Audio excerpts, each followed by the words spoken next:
Hello everyone, welcome to Campus Teachers Show. I'm your host, Stephen.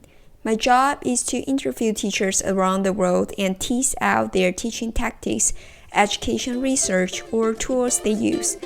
Hopefully this show can offer some ideas for you to experiment in your classroom.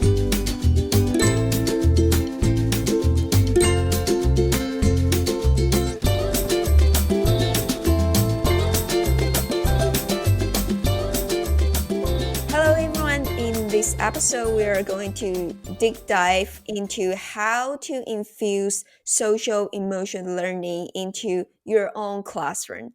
Today, we are really honored to have Wendy Turner join us.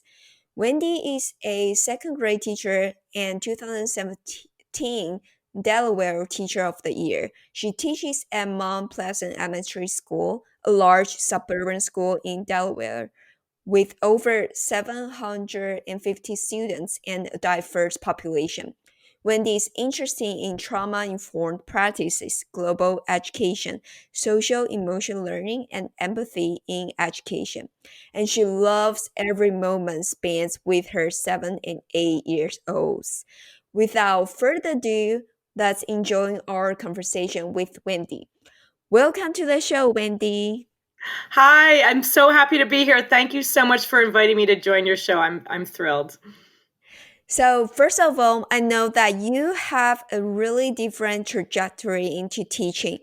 After 17 years in the business world, Wendy, you decided to become a teacher.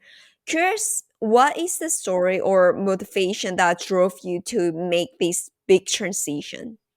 It's such a great question. Thanks for asking that. Yes, I was a business major in college. I worked for 17 years in finance and accounting.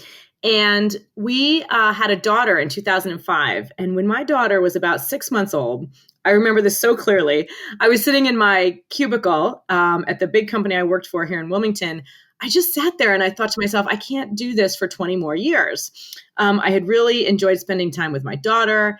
I had some nieces at this point, and I felt like I could relate really well to children.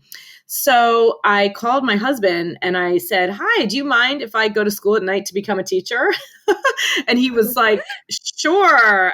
He didn't drop the phone or hang up on me, which is good news. And I began to go to school at night, and it took me about 3 years of working full time, going to school at night, taking care of our daughter, and I had our son, another baby, during the same time. So it was exciting, challenging, but wonderful. And it was absolutely the right choice for me. I wanted to start working in a profession where I could have more human impact. I could make a difference. And I always tell people that my very worst day in teaching is far better than my best day in my old job. Wow. So, do you find your previous business role experience adds on different color into your teaching in an unexpected ways? Or like how does it shape you differently in teaching compared to other educators?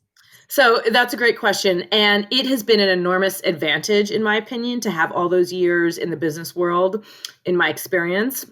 So during that time, I worked for many large companies. I worked for Disney. I worked for Price Waterhouse. I worked for a fragrance company in New York City. And when I worked for Disney, I traveled around the world. And that added to my personal experience, helped me broaden my horizons and come in contact with all different people. And I even worked in environments that were terrible. I worked in environments where people screamed and yelled and tried to make people cry, literally. And navigating those types of environments and coming out of them stronger, learning how to be resilient, and ultimately saying no to those types of environments gave me confidence. And I truly feel like becoming a teacher at age 40, I was more prepared to work with different kinds of people, my students, my families that I support, and just people in the district because of all those years of experience. I don't think I would have been anywhere near as effective if I had become a teacher right out of college at age 22. So now we know that you put lots of work into social emotional learning. What like inspired you to put so much effort to emphasize this area? It's a great question. So this area isn't even talked about very often in teacher preparation programs. it's something you have to kind of figure out. And when I wrote, I had to write my teaching philosophy when I was a teaching student. And I wrote a long time ago, it's probably, 15 years ago now, that I wanted to teach my students how to be successful human beings. And that was just something I felt inside me. And so I had a little bit of an instinct to do this. And then really what crystallized this for me was something that happened in my first year of teaching. I started my job teaching second grade. And on about the seventh day of class, the second week of class, one of the students in my class lost their mom to cancer. So it was very worrisome for me because here I was a new teacher and I had to figure out how to support my student, how to support the other students in second grade at this time because they were starting to experience fears around losing a parent, and then how to heal and come together as a community, a classroom community through this very difficult time. And I really remember being at home crying, literally, because I didn't know what to do, but I just asked for help. I started talking to our principal and our counselor about what I could do. And I knew very, very clearly that we couldn't just come back into school and open up the math book and start teaching, be like, open up to page 20, we're going to start a lesson. We had to talk about what happened. We had to share our feelings. We had to share messy, uncomfortable feelings and work our way through them. We couldn't pretend it hadn't happened. We had to embrace what did happen and work our way through it. And ultimately, we ended up doing a really big charity project where we were able to make a large donation to a charitable foundation at the end of the year, kind of as a way to conclude this experience together. So that told me right then and there, if we don't do social emotional learning, we're not even going to get to the academic stuff. Mhm.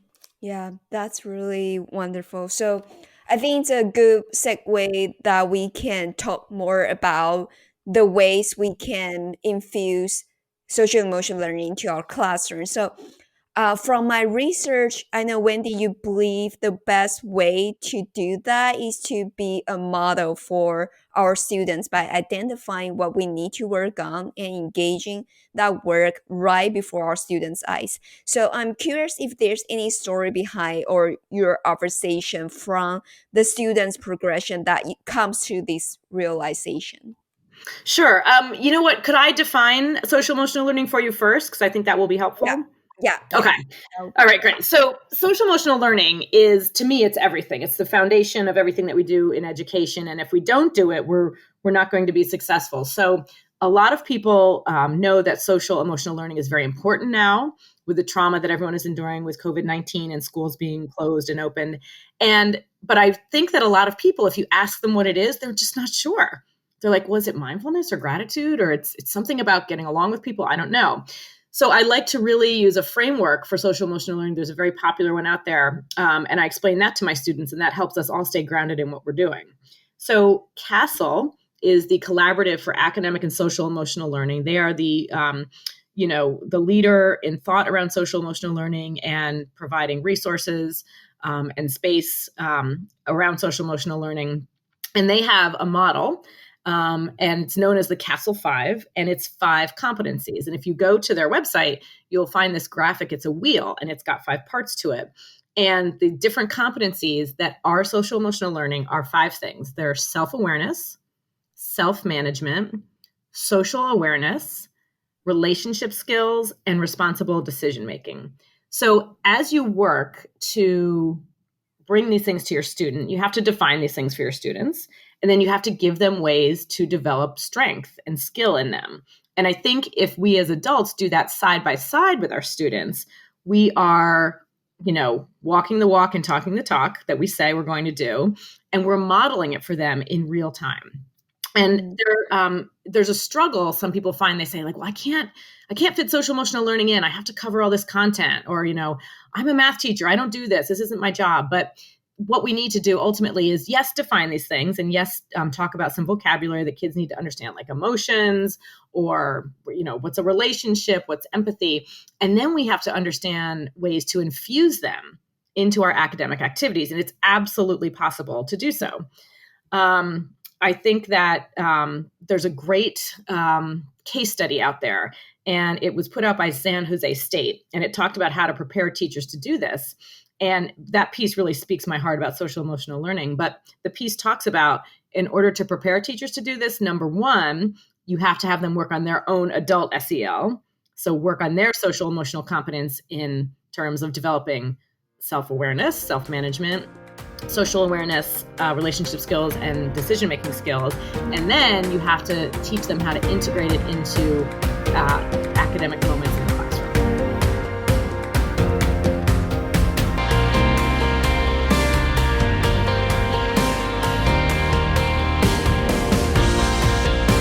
So, would you mind sharing one or two examples like how you engage your personal work in progress self while teaching them social emotional learning?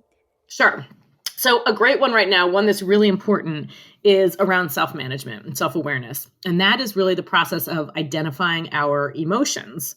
And right now we're all going through many, many emotions because the world is going through many, many challenges right now. And I feel like the world is in survival mode. And as a result, lots of human beings are too.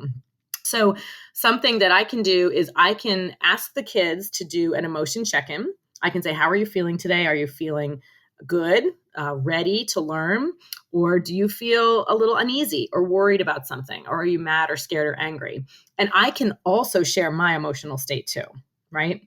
So when I do that, then I can kind of quickly assess who might have trouble today learning, who might need a little bit more compassion or support. And before school closed, I used this rubber bracelet system where every day the kids would come in and put on a bracelet, red, green, or yellow, on their wrist quietly, and to show me and their classmates how they were feeling. And we talked about the fact that if a student was wearing a yellow or a red bracelet, we might need to support them better. And what would it look like to support them? And I would also wear a bracelet too. So there might be mornings, a lot of times I come in on green. I'm really excited to see my students, but hey, I'm a human being too. And if I've gotten into a fight with one of my kids on the way to school or something like that, I might come in and put on a yellow bracelet. So I'm modeling my honesty with sharing my emotions. And I'm fostering a safe environment where students can share their emotions. If you come in every day and put on a red bracelet, you're never in trouble. Thank you, in fact, for doing that. And how can I help you? How can I help you get to a place of learning? And so that's something that can be integrated into the fabric of your classroom. I am remote or hybrid. I've been all year. So the kids fill out a Google form to share this information.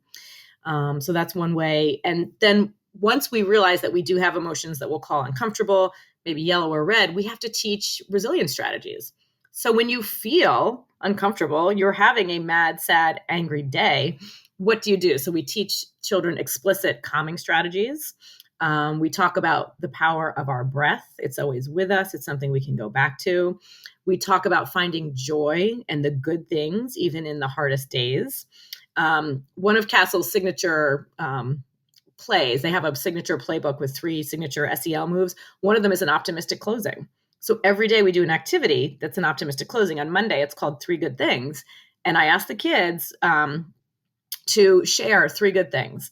And it might have been the worst day or the most challenging day, but we share things like the sun is out, or I snuggled with my dog today, or I had a hot dog for lunch, or I say I got to go on a walk around the block. So you just celebrate the good things even on the hardest day.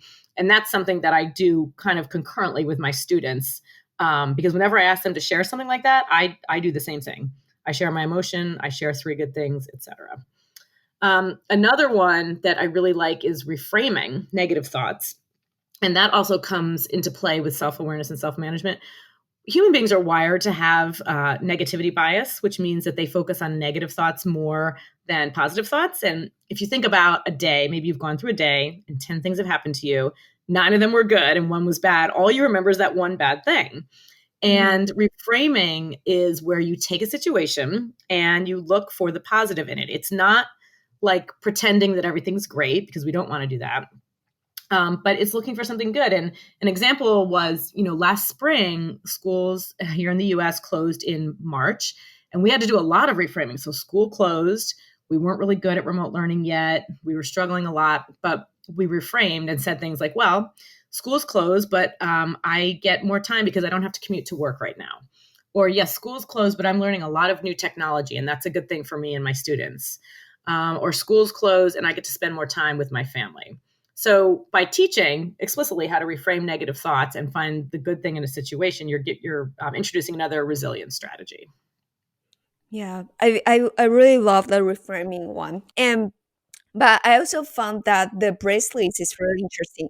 Like, how many colors do can a student choose for the bracelet? And also, like, do they make the bracelet themselves, or you just like distribute some bracelets to them?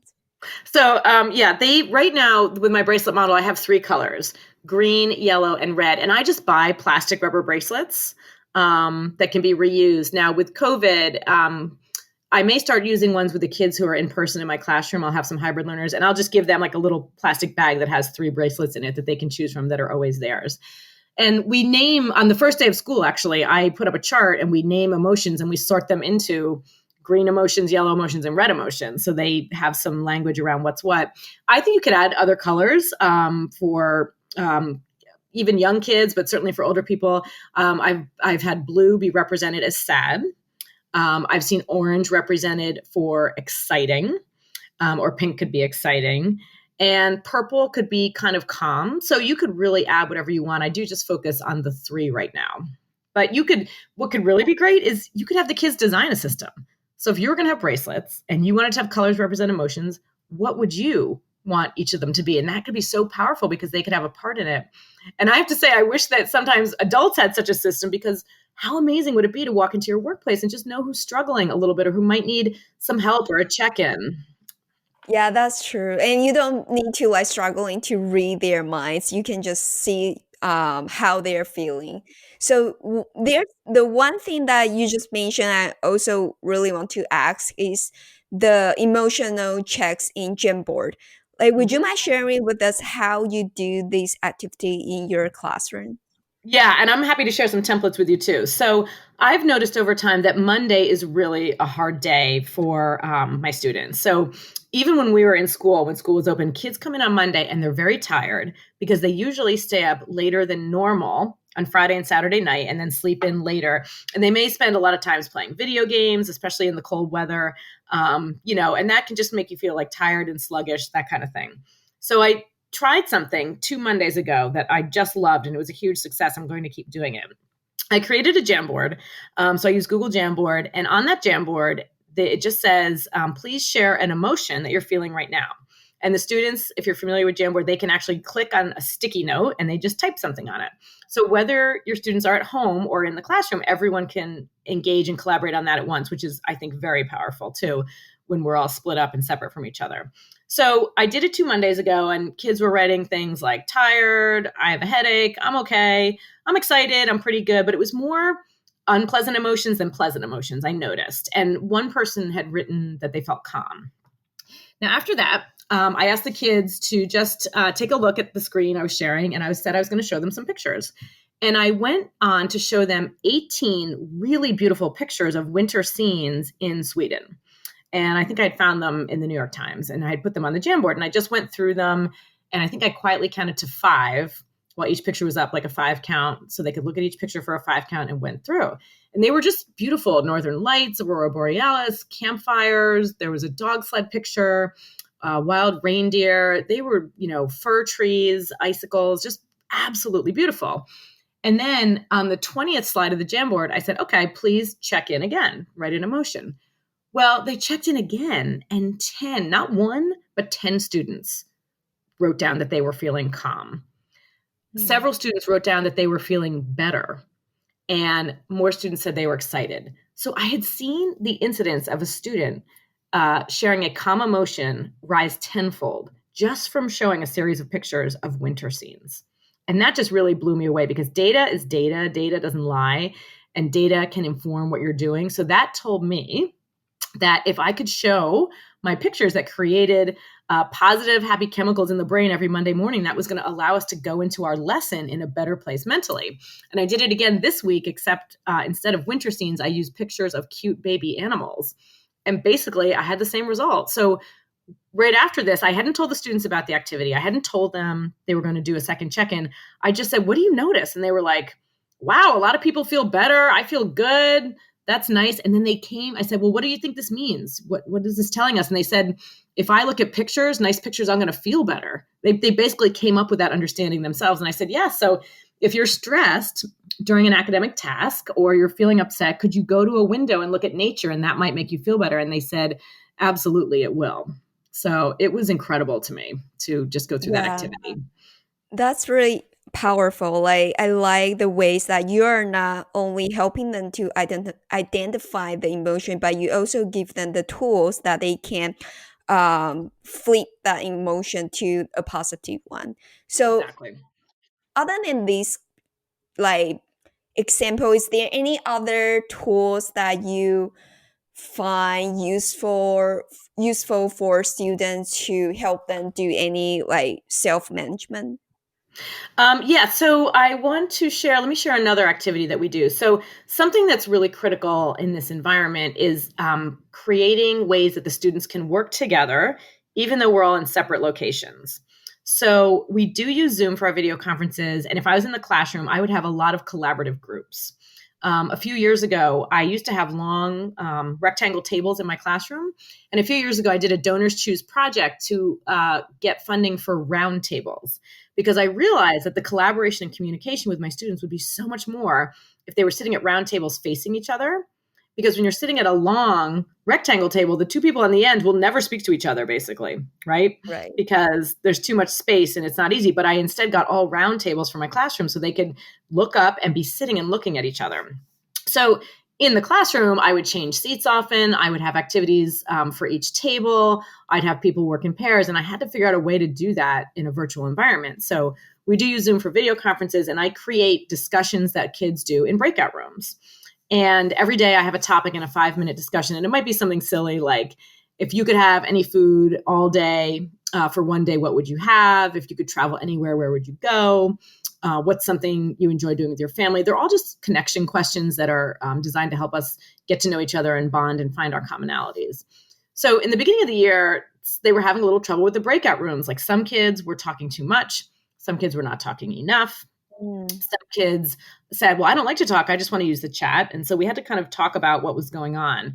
And some kids were coming back from the breakout rooms and they were like giving this like thumbs down sign, like the breakout room was terrible. So I said, okay, what are we going to do with this? So I have something called an empathy meter, and it's a visual. And picture a rainbow.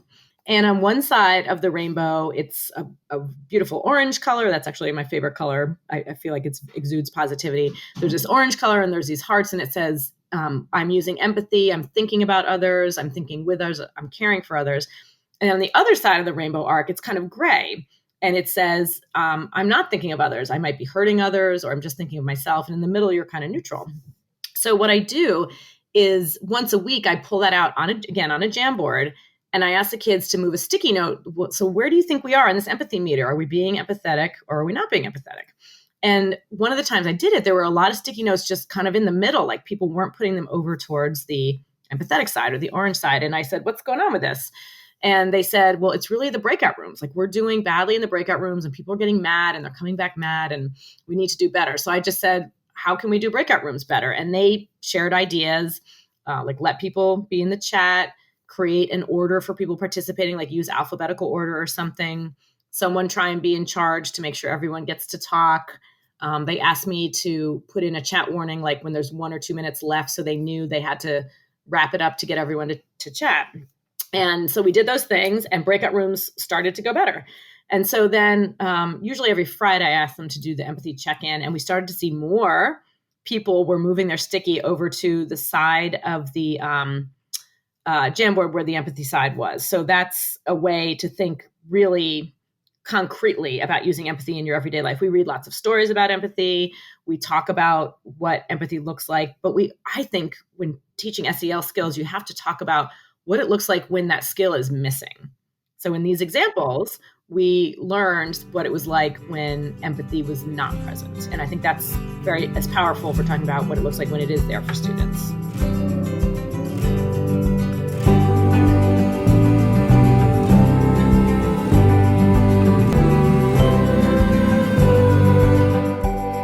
So I feel like these are really, really great tools, and I will make sure that they are in our show notes so our listeners can check it out and experiment in their classroom. So SEL is a very abstract learning compared to other traditional subjects, which is relatively easy to assess progress. So For Mhm. you, how do you know your students are making progress in these competencies? So, like the example I just gave you, I realized that the students were making progress with the breakout rooms, which meant that they were more self aware of what they were doing and saying in the breakout rooms, and they were developing relationships with other kids by saying we're able to do better in the breakout rooms. And so you're right. You don't want to give an assessment about that. You're never going to give your students a worksheet and ask them how to make responsible decisions. You're actually going Yeah. to see it. Also, I've had so a little girl came up to me last week and she just almost had like tears in her eyes, and I said, "What's wrong?" And she said, "I miss my friend. I miss my friend, and I don't know when I'm going to see her, and I hate COVID." And I said, "Okay." So I said, "Let's try and figure out something to do." And I said, "Can you walk down the hall? There's a long hall. Can you walk down the hall and just hold this and squeeze it?" And it was actually just a roll of paper towels because I can't have all the things I used to share, like little stuffies or squishy balls and things like that because of COVID and germs. And she said, "Okay, I can do that." And so she walked down the hall and came back. And when she came back, she was able to get back to her work. So right there, that tells me that that student was completely in tune with her negative emotion. She knew to ask for something. And when I provided her with a tool or an idea, she embraced it and she did it. And then she came back and said, "Thank you. I feel better. And I can go finish my math now." So you kind of have to be aware of it in moments. So I feel so proud when I can see it happening in moments. Last year, another quick story, we had our tables, we were working in groups of 4, and this one student got very upset and he started to cry and stomp his feet. And we had these benches in my classroom. We actually called them like the cool down bench or the breathing bench. And he was getting upset and stomping his feet, but he stomped his feet right over to the cool down bench. He knew what to do and where to go. And then 2 or 3 other students from his group that he'd been working with went over to him and said, "You're okay. You're going to be okay. Good job. You're going to feel better soon. You're on the breathing bench." And that was one of those moments, right? So I observed a child losing control of their emotions or having difficult emotions. I observed them embracing a strategy we introduced in the classroom. And then I observed other students being empathetic and checking in with that child and complimenting them on doing just that. I was like, mic drop moment. I was like, "I love it. It's happening. They're doing it. I didn't tell anyone to do any of these things, and it's happening." Wow. So, yeah, I got it. So basically, it's really hard to use data to know their progress, but we can use our observation around their behaviors to know that they are improving. Yeah, you can use, I would say too, you could use surveys and you could use little formative assessments. Like, say you were really teaching kids the definition of something like empathy or growth mindset. You could certainly give them like little quizzes to see if they have an understanding of those terms and concepts. I do think you have to spend a couple of weeks teaching some terms to the kids, some actual content, so they're familiar with the language and they can use it. Last question I have related to SALs is that we know that there were lots of things happening in these days, from Black Lives Matter to today's Capitol riots. For Yeah. the recent Capitol riot, do you have any conversation with your students since it is such a hard topic? Yes, thank you. So I teach 7 and 8 year olds, and this is a tender age, right? So on Wednesday evening, as I was watching the Capitol riots, all I could think about was, what am I going to do tomorrow? So I determined that I would create space for whoever needed it because I knew that at this age, some kids wouldn't know it happened. They wouldn't have been watching the news. Their parents may have chosen to not show them the news or tell them about it to keep them insulated from it. And that is reasonable for a young child. So what I did the next day is I started our day as we always do. We have a morning meeting. I said, we're going to do our morning meeting exactly the same as we do every day. And then I said, I'm going to talk about something that happened yesterday that was kind of hard. And I told them factually what happened. And then I had the kids do a check-in, again, on a Jamboard. Do you want to have a class conversation about this, or do you want to go work independently? Like, you don't need to have a conversation. And so the kids moved their sticky notes, and it turned out that 5 students wanted to have a conversation. So I placed everyone in individual breakout rooms who wasn't going to be part of it because that's fair and that's their choice. They worked on some independent tasks. And then with those 5 students, I said, again, factually, here's what happened. Do you have any questions? What are you thinking? And one student shared that he had watched the news with his family. his father talked to him about it, that kind of thing. Another girl shared that she was experiencing worry and anxiety watching the news. It's upsetting to see people fighting, to see and hear about violence, those kinds of things. And one girl just said, well, what happened? Can you tell me more about what happened? I think I know what happened. She had older brothers and she just wanted to know a little bit more. And we went through that conversation for about 20 minutes. And that's it. I just held space for who needed it, which I think was the right thing to do, hopefully. Yeah, that sounds right and great to me. So the last section is some random and big questions. First, is there any 1 to 2 books that influence a lot your thinking or value system in these past few years? Yes. So I always love when people ask this question. A book that I love and is near to my heart and will be forever is called Fostering Resilient Learners, and it's strategies for creating a trauma-sensitive classroom. And it's written by Kristen Sowers and Pete Hall. And I actually am friends with them now, and I work for them. I consult with them, teaching and training people on how to create trauma-sensitive environments. And when I was a Delaware Teacher of the Year, I had to have a platform or something to talk about when I visited different schools and communities. And I always talked about this need to provide a trauma-sensitive classroom. I believe that it's a moral imperative, and it is what we need to do to support students, because students can't help what happens to them, but they come in with the effects of what happens to them, and it's our job to support them. So I love that book.